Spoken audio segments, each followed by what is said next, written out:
هيعمل حاجه. يا حد يقول عبقرينو بس، عبقرينو بعد اذنك. هنفتكر عبقرينو.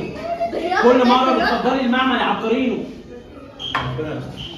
ابي لو حصل اي حاجه احنا هنسيبه نطلع نجري على طول، ماشي؟ صح انت صح. حد عارف عبقرينو يعمل ايه؟ محدش عارف حد عبقرينو. عارف عبقرينو يعمل ايه؟ يا عبقرينو فكر اصحابنا قاعدين. طب قول لنا انت دماغك فيها ايه؟ لا برضه مش راضي يقول لنا اي حاجه. انت بتعمل ده يا عبقرينو. كله يلبس نضاره، كله يلبس نضاره عشان ايه؟ هيعمل حاجه مرعبه دلوقتي.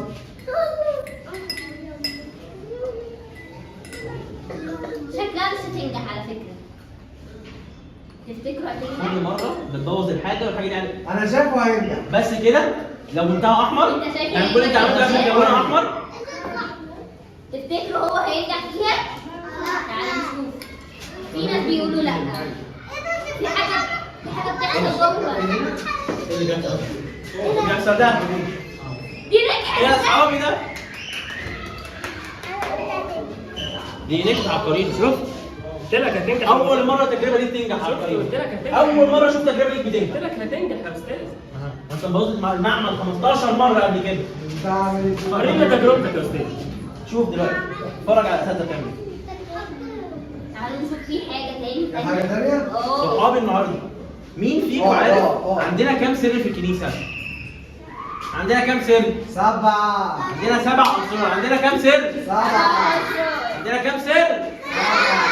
طب مين عارف يعني ايه كلمه سر؟ ارفع ايدك، ارفع ايدك، تعالى ارفع ايدك. ايه؟ هو بيقول مش هنحكي حاجه لحد. انا بقول كده انا برضه يا استاذ كنت فاكر كده بالظبط بصراحه. ممكن نسمع بقى. السر ده بره، لكن السر بتاع الكنيسه ده حاجه ثانيه خالص. السر بتاع الكنيسه ده بابا يسوع هو اللي عمله، وهو اللي بيديهولنا عشان يدينا نعمه ويحافظ علينا في حياتنا دايما، واحنا بناخده في شكل حاجه كده صغيره احنا عارفينها. مثلا ممكن في سر المعموديه بناخده في شكل ميه، ممكن في سر الميرون بناخده كانه زيت، بس دايما الحاجه اللي احنا بناخدها دي بيبقى ليها نعمه بابا يسوع بيديها لنا في حياتنا. تعالوا يا اصحابي نشوف اول سر معانا واللي بيتقال عليه اسمه باب الاسرار. اسمه ايه؟ عارفين ليه هو باب الاسرار؟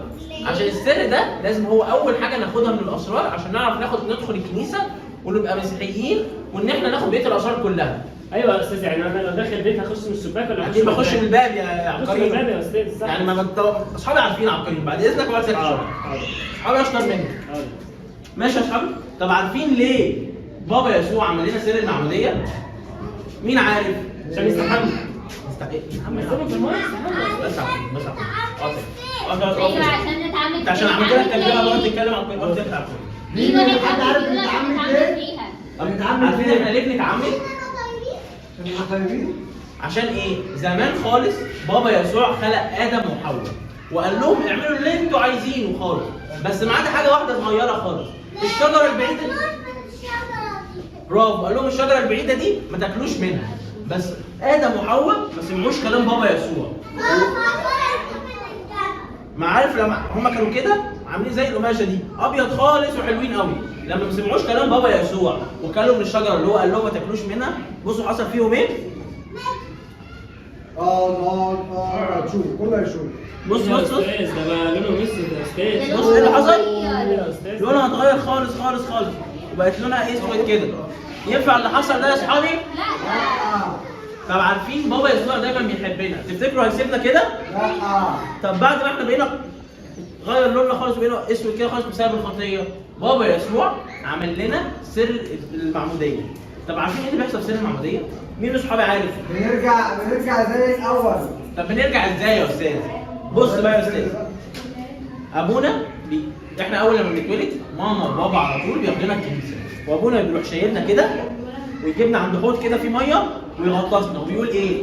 بسم الاب والايه؟ رجع ربنا زي الاول. والروح القدس. شايف ايه اللي حصل يا استاذ؟ دي رجعت كده تاني خالص خالص خالص. وده اللي بيحصل في سر المعموديه. الخطيه اللي عملها ادم وحواء زمان خالص وخلتهم بقوا اسود كده وبعدوا خالص عن ربنا بسبب المعموديه بيرجعوا تاني لبابا يسوع. وبرده بعد ما احنا رجعنا ابيض كده، بس احنا ممكن ايه؟ غصب عننا نغلط تاني، مثلا ما نسمعش كلام بابا وماما، مثلا نلعب ونضرب صحابنا واحنا بنلعب، او مثلا نمسك الموبايل كتير وما نسمعش كلام بابا وماما ونقول له سيبه. فعشان كده بابا يسوع عمل لنا اسرار تانيه عشان تساعدنا. تاني سر مهم هو سر الميرون، وده السر اللي بيثبتنا وبيخلينا نفضل ابيض كده على طول ونعرف ايه نقول لا للحاجات الوحشه. والسر ده هتشرحه لنا دكتوره مريم. تاني سر عندنا بعد المعمودية اسمه سر الميرون. سر ايه؟ لا مش سامعة. سر ايه؟ ماشي. السر ده هو سر التثبيت. سموه سر التثبيت عشان بيثبت بابا يسوع فينا. ماشي. بعد ما ابونا بيغطسنا في المعمودية، ابونا بيطلعنا وبيرشمنا بزيت الميرون. انتي مش مركزة صح؟ ابونا بيرشمنا بايه؟ ابونا بيرشمنا بايه؟ بزيت الميرون. ماشي. بيرشمنا 36 رشمة. 36 رشمة. تعالوا نشوف مع بعض ابونا بيرشمنا فين في جسمنا. اول حاجة بيرشمنا 8 رسومات في وشنا. اول حاجة عند راسنا، ادي واحد. عند عينينا الاثنين، عند ودنا، عند مناخيرنا هنا وهنا، وعند بقنا. يبقى كده فين؟ في راسنا وفي عينينا وفي ودنا وفي مناخيرنا وفي بقنا. بعد ما ابونا رسمنا 8 رسومات في وشنا، بيرسمنا رسمه عند قلبنا ورسمه في بطننا. ماشي. وفي ايدينا اليمين بيرسمنا 3 رسومات من قدام، 1 2 3. وفي ايدينا الثانيه 1 2 3. طب زي ما ابونا رسمنا في ايدينا من قدام 3، هيرسمنا برضه في رجلينا. في رجلينا اليمين 3، ادي 1 2 3. ورجلينا الثانيه 1 2 3. بعد ما ابونا رسمنا كلنا من قدام، هيكمل برضه يرسمنا في جسمنا من ورا. اول واحد في ظهره من فوق وفي ظهره من تحت. زي ما ابونا رسمنا 3 من قدام، في ايدينا هيرسمنا برضه ايه؟ 3 من ورا. ادي 1 2 3. 1 2 3. وفي رجلينا برضه مش رسمنا 3 من قدام، يبقى هنمشي بكام من ورا؟ 3 في رجله دي. 1 2 3. 1 2 3. يبقى كده رسمنا كام؟ 8 في وشنا، و6 هنا، و6 في ايدينا الثانية، و6 في رجلينا دي، و6 في رجلينا دي. يبقى كده كلهم كام رسمة؟ 36 رسمة. طب حد يا اصحابي يعرف احنا اصلا ليه ابونا بيرسمنا في كل حتة من جسمنا؟ مش بيسيب ولا حتة؟ هقول لكم. عشان حواسنا دي وجسمنا كله يبقى مقدس، يبقى بتاع ربنا. يعني مثلا ابونا بيرشمنا في عينينا عشان ما نشوفش حاجات وحشه، بيرشمنا في بقنا عشان دايما نرنم ونقول تسبح، ويرشمنا عند ودنا عشان دايما نسمع الحاجات الحلوه، ما ينفعش نسمع اي حاجه وحشه. ده كان اسمه سر ايه؟ الميرون.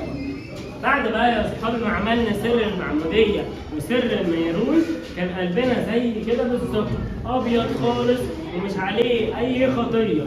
لكن مع الوقت بدانا نعمل خطايا. ايه الخطايا دي يا مس؟ اقول لك دي الحاجات الوحشه اللي احنا بنعملها. ما بيسمعش الكلام.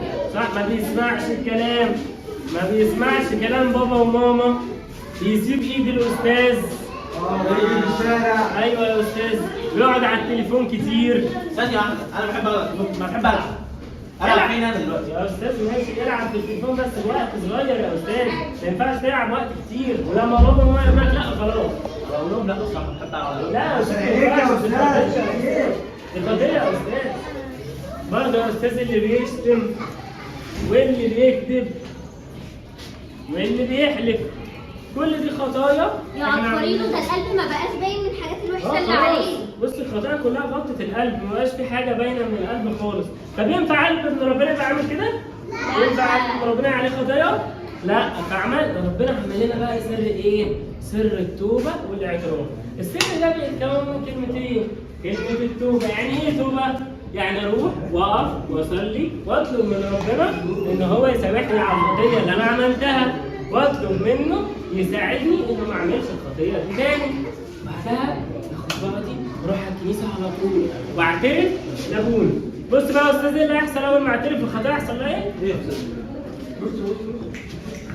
بص يا استاذ، ما بيسمعش كلام الاستاذ اهو يا استاذ. بص الخطيه. اتفق. ايوه يا استاذ خلاص. يلعب خالص. ايوه يا استاذ. الولد كأنها كانت موجوده بص اصلا. اللي ما بيسمعش كلام بابا وماما بص الخطيه. شايفين يا صحابي؟ يعني اي حاجه اقولها لابونا بتروح خالص خالص كده؟ خلاص يا استاذ. بص اللي بيضرب صاحبه، اللي بيحلف، اللي بيكذب، اللي بيقعد على التليفون كتير، اللي بيشتم. بص يا استاذ كلهم اختفوا. كله راح، كله اختفى يا استاذ خلاص. يعني انا لازم اقول لابونا كل حاجه كل حاجه؟ كل حاجه يا استاذ لازم تقولها طبعا يا استاذ. بص يا استاذ بقى القلب رجع ازاي؟ زي ما كان ابيض، ولا كأن عليه اي حاجه خالص، ولا كأننا عملنا خطايا خالص يا استاذ. عبقرينو. طب انا عايز اسالك سؤال، اتفضلي. هو ليه بابا يسوع ادانا كل الاسرار دي بسبعه؟ يعني حتى مش 2 دول 7. ماشي بس هو بيحبنا، هو عمل لنا كل الاسرار دي عشان بيحبنا. هو عمل سر المعموديه عشان يشيل خطيه ادم، وعمل سر الميرون عشان يخلص الجسم كله، وعمل سر التوبه والاعتراف عشان يخلينا يغفر لنا خطايانا اللي احنا بنعملها. فكل سر دي مهمه، وكل واحد وربنا عملهم لنا كلهم عشان بيحبنا. يعني كده لو انا عملت كل الاسرار دي هفضل جنب بابا يسوع وهو مش هيسيبني ابدا؟ هتمسكوا فيه كل الحاجات الوحشه هتبعد عنه. يعني يا صحابي احنا لازم على طول نبقى موجودين في الكنيسه ودايما ناخد من الاسرار كلها. احنا اتعمدنا وخدنا الميرون وكمان نروح دايما للقداس، وبعد كده نبقى نروح لابونا نقول على اي حاجه وحشه بنعملها. اتفقنا يا صحابي؟ لا لسه